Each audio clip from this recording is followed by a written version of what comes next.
Hello, I'm Nick Picaro. I'm a senior editor with Energies Media. And in our tech spotlight today, we're talking with Emmanuel Guilhamon, newly appointed Vice President of Sustainability at Rockwell Automation. Rockwell Automation is a global leader in industrial automation and digital transformation.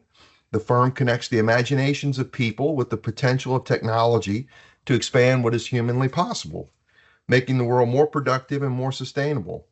Rockwell Automation employs approximately 29,000 problem solvers dedicated to customers in more than 100 countries. Good morning, Emmanuel. How are you today? I'm doing great. Thanks, Nick. Thanks for Thank having me you. here. Oh, no problem. Why don't you take a moment and give us a little background on yourself and Rockwell Automation? Yeah, absolutely. Thanks. So, as you mentioned, newly appointed as a sustainability VP for Rockwell. Uh, Prior to joining Rockwell, one of the things that makes me perhaps relevant for your readers is that I worked 15 years in the oil and gas business. Wow. I used to work for SLB, the new branding for Schlumberger. Yep. And I've had a variety of global roles there, all linked obviously to oil and gas. After which I eventually joined Rockwell to manage first their oil and gas business for EMEA, and then all the process industries, which includes a lot of energy business, and everything that's also renewable energy.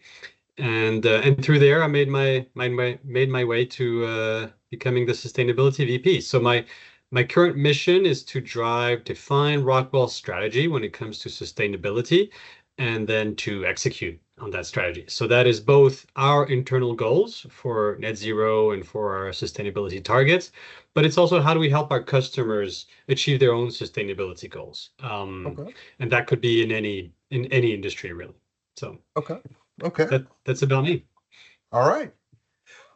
So we see throughout the world a race to decarbonize heavy industry, and in many aspects, industries like the oil and gas industry have begun to embrace the movement. So it's evident with the shift. It used to be the oil and gas industry. Now we refer to it as the energy industry. So with this in mind, why is green hydrogen considered a solution in propelling decarbonization efforts forward? Yeah. So before answering that question, I would just like to make a quick note on the energy industry because you were referring to it. I think the oil and gas business is going to have a major role to play in the decarbonization shift. Um, I think I think oil and gas is not going to disappear quickly, if it ever does. And I don't think it will, by the way. Yeah. Um, but if it does, we will need the help, us collectively, of the oil and gas business to transition away from it. And really, the specialty of all the oil and gas companies is not just oil and gas, it's really how do we deliver energy. And if I take just a quick example, I think carbon capture is going to be key in this transitional phase. And I think no one can do it as well as the oil and gas business, because first you need to capture the carbon, but then you need to store it. And the best Mhm. place to store it is where the carbon came from in the first place, which is in oil wells. And Right. that's really where the oil and gas companies have that expertise of drilling the wells, storing the CO2 down there, but also monitoring if there are any subsequent emissions. And there's really an expertise to all of that the oil and gas industry has.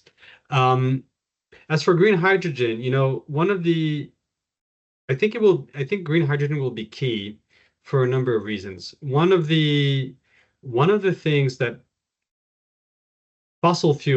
made fossil fuels so appealing. And by the way, fossil fuels has been a major catalyst for the human growth since they've been discovered, right? But why Mhm. so? Well, it's one of the ways you can pack an extraordinarily high amount of energy in a small volume. So the energy density is extremely high in fossil fuels, and you can dispose of it very, very quickly anywhere. So you just need to fuel up your car in a few minutes with fossil fuels versus it takes, half an hour, 1 hour, if you're charging an electric vehicle. And by the way, I'm all for electric vehicles and about to buy a new car will be electric vehicle. So I'm not making it as a praise to the fossil industry. I'm just saying there are reasons why it was so successful. Mhm. And hydrogen has some of those characteristics. You're able to pack, it's not as high as fossil fuels, but you can still pack quite a bit of energy in a very dense space, and you're able to refuel a car or or a generator, fuel cell in a somewhat short amount of time. It's a bit harder than with fossil fuels because you need a high pressure and the density is not quite as high because it's a gas, et cetera, et cetera. But it's really quite efficient that way. So it's a great battery source. And you're able to produce it in the case of green hydrogen, obviously with green energy, right? Hmm. So it is a way that was going to be completely decarbonized. So is it a great solution? Absolutely. Does it still have challenges? Yes, and I think we'll touch on a few of them soon. Right. Well, that's a perfect segue into what are the challenges associated with producing green hydrogen. Yeah, so I think the first one is um, obviously as it's green, it's produced with green energy, Hmm. and um, and green energy has its challenges. So a number of them. So first of all, it's somewhat expensive. It's very interesting. I monitor year after year the cost of energy, right? So how what's the cost of producing an amount of energy from a solar panel that allows you to drive the same distance as the cost it would take to extract a fossil fuel to drive that distance, right? So Right. really comparing apples to apples for the different sources of energy. And there's a study produced by Lazard every year. You can Google it, which shows a leveraged cost of energy. So as in its title, leveraged indicates that it's including debt, right? Now, renewable energy has a lot of debt up front. It needs a lot of capex. It's a lot more capex to build solar plants that will produce the same amount of energy as a coal power plant. It's a lot more capex on the solar plant, but it has a lot. You don't have fuel for the coal power plant. You need to keep on putting fuel coal Right. into the system to produce the electricity. So solar systems, a lot of capex up front and very little OPEX afterwards. But therefore, the cost of debt is very important. And what was very interesting this year is that for years, the leverage cost of energy of a solar plant with attached storage, so batteries, was cheaper than a coal power plant, for example, right? Which is typically the very, very cheap solution. This year, it reversed. Mhm. Solar plants with storage were more expensive than coal and than a number of other sources of energy. And when I looked into why, it's because interest rates have shot up, as we know, due to inflation, and um, and therefore the cost of debt has gone up, and therefore the overall cost of the leverage cost of energy for that has gone up. So my point is, all that story to say, green hydrogen is exposed to the difficulties that renewable energy will have. Some of that are increased capex costs, Mhm. leaving them more exposed to cost of debts. Others are the fact that they're intermittent, so you need to join them with storage in order to be able to um, make them as a reliable 24-hour energy source. Um, and then other challenges that you have for green hydrogen, so that's on the cost competitiveness side, but other challenges are we need to store it. We need to transport it. Today, if you have a hydrogen vehicle, it's not that straightforward to put hydrogen into your car, right? Um, the density is not as high as for oil and gas, as I mentioned, and therefore for the same volume of car, you can drive fewer kilometers with a hydrogen car, although some cars are very good at optimizing that. But by and large, the energy density is lower. And you need to keep certain levels of pressure and temperature in order to store and transport the hydrogen throughout the whole value chain flawlessly. So a lot, quite a few difficulties, all manageable. The biggest one being the cost one, um, but all can be managed. Yeah. Okay. So what part does automation play? How can automation provide the ability to overcome some of these challenges? Is it an influence on pricing or production numbers in a positive way? Yeah, absolutely. So automation is all about improving your process, whatever it is, right? Okay. So in the case of producing green hydrogen, you can have challenges that come from the production, from the storage, and the transportation. If I look just at the production piece, so with an electrolyzer, you're gonna put in water that previously will have been purified, but let's assume you have pure Right. water, and then through the process of electrolysis, you're able to produce hydrogen and have some water being left out. Sorry, oxygen being left out. Um, that process of electrolysis will only convert a portion of the energy that's being input in the system. So it takes energy from renewable energy, and only a portion of that is going to be transferred into the hydrogen, right? Something like 30% maybe. If you're able to increase that percentage, then you're driving down the cost of producing the hydrogen, which, as I mentioned, is one of the challenges that we have. Right. And all of these things that automation does, allowing you to monitor your whole process of production of hydrogen, gathering all the data, gathering all those insights, and designing the advanced control systems will ultimately really, really make an impact on how efficient your systems are. So automation plays a key role, but then also throughout the whole value chain to monitor that we're keeping the right levels of pressure and temperature so that the hydrogen is transported effectively, but also safely, is all points in which automation systems are going to help. Yeah. Okay. So, so we've touched on the efficiency and the effectiveness. How does automation enhance scalability? Well, because that's the key question on green hydrogen, right? We're making plants that are bigger and bigger and bigger, and scalability is really the solution that's going to allow it to make it cost competitive. Okay. And I don't think I need to advertise too much the fact that once hydrogen is cost competitive, it's going to spread like wildfire Yeah. because it's like everything. Once it's better, everybody buys it. That's by Right. definition of the market forces, right? Which is so really in automation, if we're able to drive the business case, if we're able to create the conditions for the business case, that's really the biggest impact that we can have in sustainability around the world. We thrive at Rockwell. Our goal is to help create the business case for any source of energy. In the case of hydrogen, to go back to your question, that will have to be achieved with scalability.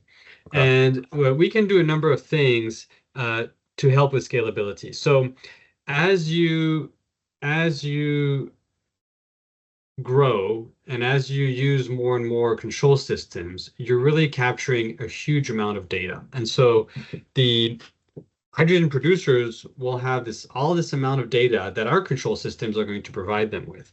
But that's not where it stops.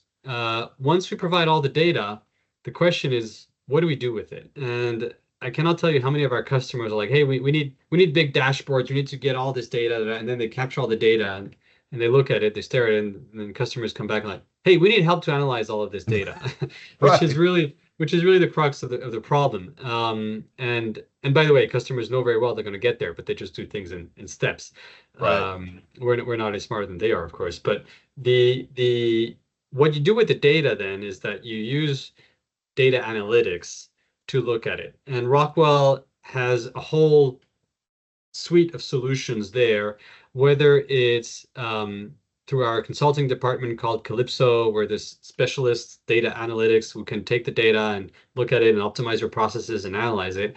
But we also have at the product level a lot of AI capabilities that are gradually being increasingly embedded into our products that are at the level of the plant, of the facility, so on the edge, looking at data real time right there. And because they're on the edge, because they're in the facility, they're able to take extremely quick decisions to adjust the processes. And this is really where we can unlock the value. I was asking some of our AI specialists, how do you make a difference between AI and just a automation algorithm, right? Just a regular old algorithm.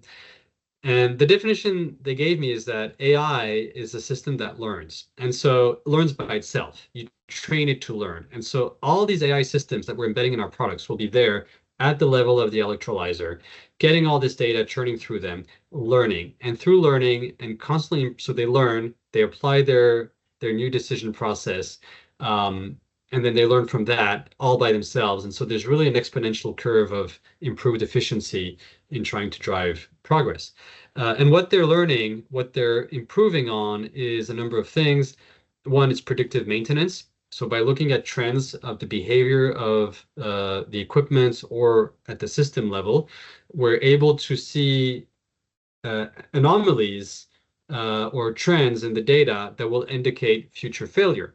And that process is well known and it's called predictive maintenance. But by Mhm. driving it at the level of the of the component, it's a very, very fast loop to look at it and to give the feedback immediately. We're able to optimize process. So we're, again, able to look at not one piece of equipment, but the whole system, whether it's one electrolyzer, whether it's one facility, and see how all the elements interact together and what are the circumstances or the parameters that have optimized production in the past, and through that, able to automatically enhance the production. Um, Quality control, looking at what is the output of the hydrogen, and see if there's any quality improvements that we can make.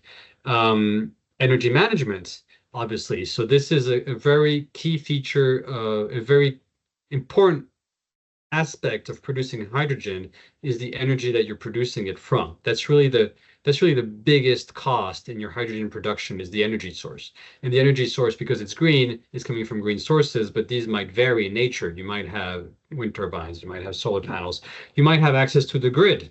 And Hmm. if you're in a country which has green electricity, maybe grid is one of your aspects. And you have all these sources of energy. And depending on the time it is, and depending on a number of factors, there might be some source of energy that's optimal for your production. So energy management is key. And putting all of that together, and the fact that it is highly automated is what makes it scalable. You do Okay. not need to keep on hiring people to keep on growing. Automating your systems is what make your systems scalable. Okay. Okay.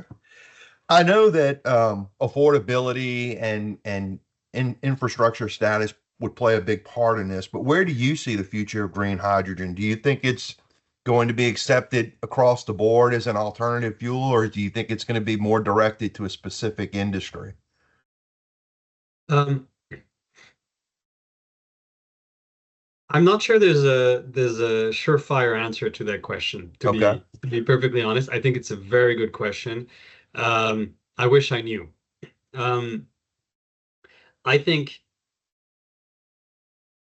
I get the question a lot of who's going to win, electric vehicles or hydrogen Right. vehicles, just one example, right? I think it's really impossible to predict. I would say, my vote personally in the case of vehicles is more on the electric vehicle. But that's mostly because today the hydrogen is much more expensive and the infrastructure is not there. Can it Right. win ultimately? If you can bring the cost down, the infrastructure will come. So it's Right. really only a question of cost. Um, and there's another question, which is access to water, right? Because electric vehicles consume a lot of materials, a lot of metals, whether it's lithium or all the other metals that you need to make batteries.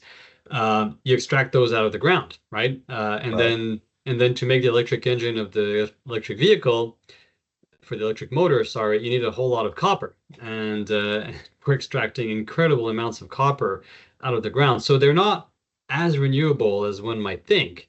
You still need a whole lot of resources. Hydrogen, on the other hand, is much more based on water. So there's a question of how much water we can use. Fortunately, you can use seawater that you just need to desalinate it. So you're just using Hmm. even more energy in your process. So it will really, there's the point I'm trying to make here, and Nick, sorry, I'm going a little bit in circles, is that Oh, there's so many parameters at play. It's extremely difficult for anyone to make a prediction. But what I can say, though, is that I'm a big believer that hydrogen has a lot going for it, providing mhm. we can manage those costs. And that's really where the whole ecosystem, whether it's the hydrogen producers, whether it's policymakers who need to create the conditions for strong policies that will encourage continued investment in hydrogen with the goal of scaling, with the goal of reducing the cost, whether it's the technology providers who need to keep on working on providing the technologies that will help scalability and help reduce the cost. Everybody needs to work together on this. Because if we can bring that cost down, it's a really fantastic technology and source of energy. Okay. All right. So, how can individuals learn more about Rockwell and the solutions that you guys offer? What would you tell them? Where should they go? Well, first of all, you should, if you're interested in hearing more, wherever you are in the world, you can find some salespeople from Rockwell who can give you some indications of what we are and see, if you have any needs that we could be a good solution to answer. For that, you're very welcome to go on our website where you can find, you know, as you can imagine, many resources explaining Rockwell, but also the contacts for all the salespeople. Okay. Otherwise, if you're coming to any events, for example, we'll be in Adipec. I will be in Adipec in a few weeks. Um, Feel free to come to our booth. Feel free to come and engage with me. I would love to meet you. And yeah, I think those are the main ways. But wherever you are in the world, we're probably, if there's an event near you, there's a good chance Rockwell will be there. So feel free to go and say hi and engage with us. Excellent. Okay. Well, this has been very interesting. It'll be exciting to see where green hydrogen goes. Uh, Absolutely. yeah. Okay. It's Well, fascinating to see this whole ecosystem of all energy solutions moving forward. It's really it's not moving fast enough, but it's fascinating to watch and to be and to play in there to be a part of that movement. what I think is interesting is how we have a variety of solutions, and fossil fuels obviously right now is the top provider, if you will. But I think it's interesting that we have the different solutions and they all play a piece. If you live in the city, an electric vehicle might be, obviously more practical than someone that lives out in the rural areas that would drive to the city every day, depending on the infrastructure. So that's what I think is exciting about it is we have these different options and it's kind of they're all different roads to the same place is how I describe it. I know it's simplistic, but that's how I look at it. No, absolutely. And I think there should also be some excitement for the transition because I think sometimes we do things out of habit and then we Mhm. realize that by changing we get a lot of benefits out of it. And just a quick example is I've recently moved to just riding my bike, and I live in Paris and I just ride my bike everywhere now. And I did it a little bit to exercise, and then I find great joy in taking my bike and not being in a noisy car stuck in traffic, not being piled in the subway. And it's not. I'm happy that it's a green mode of transportation, but I found a lot of joy in doing it just for myself. And I think as we change, as you go to an electric vehicle, suddenly you realize, holy moly, this thing is silent. Holy moly, this thing moves. It moves so Right. much faster than a gas car. And when you take it on a daily basis, you realize, actually, I never need to stop to charge it because I just charge it at home. So I think people who own electric vehicles spend a lot less time at a charging station than people who own gas-powered cars stop at, to refuel their car because virtually you never charge it in a very, very rarely you charge it in a elsewhere than at home. So actually, you make the move thinking you're going to give up on things, but actually you realize you gain a lot different things. So I encourage everyone to look into living a more sustainable lifestyle. It's not just because it's green. It's also frequently comes with added benefits that you didn't realize originally. Yeah. I'll tell you two quick little stories. So first, my wife and I just went to Napa Valley in California for our 25th wedding anniversary. About 10 months too late, but we went. And I set up a rental car 2 months ahead of time. And we get to the rental car center, and the young lady that's helping me says, "Okay, it'll be a few minutes." And I'm standing there at the counter, and I look and I see she's on TikTok. So I said, "What's going on?" And she says, "Well, I can't find a car for you." And I said, "Well, I have a confirmation number." And anyway, we go back and forth. Well, I look out the window and I see a pickup truck. And I said, "Well, I said, does that pickup truck, is that part of your fleet?" And she said, "Yes, sir." And I said, "Well, look," I said, "I'll take the pickup truck." I said, "I don't have a problem with that." And she says, "Okay, well, it's an electric vehicle."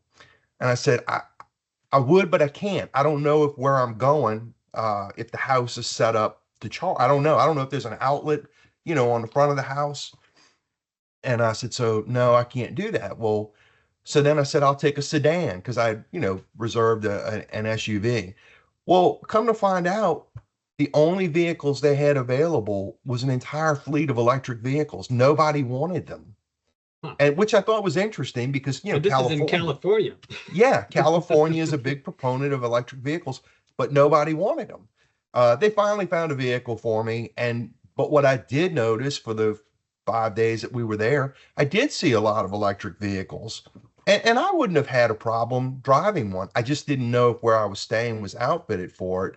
And actually, it wasn't. I went ahead and looked, and there was no outlet on the front of the house or anything. But Yeah, I yeah. thought that was pretty interesting. And I forgot what. Oh, the other one is so I do some safety consulting in the oil and gas industry, and there is a young engineer. She's very talented, and she works at the field level. And I find it very interesting. She drives a Tesla to work, and when she's there, she plugs it in, and I just think, wow, that's impressive. You're working at the field level in an oil and gas company, and you have no problem. You pull out your cord and you charge your Tesla, and hey, my hat's off to you. I think that's great.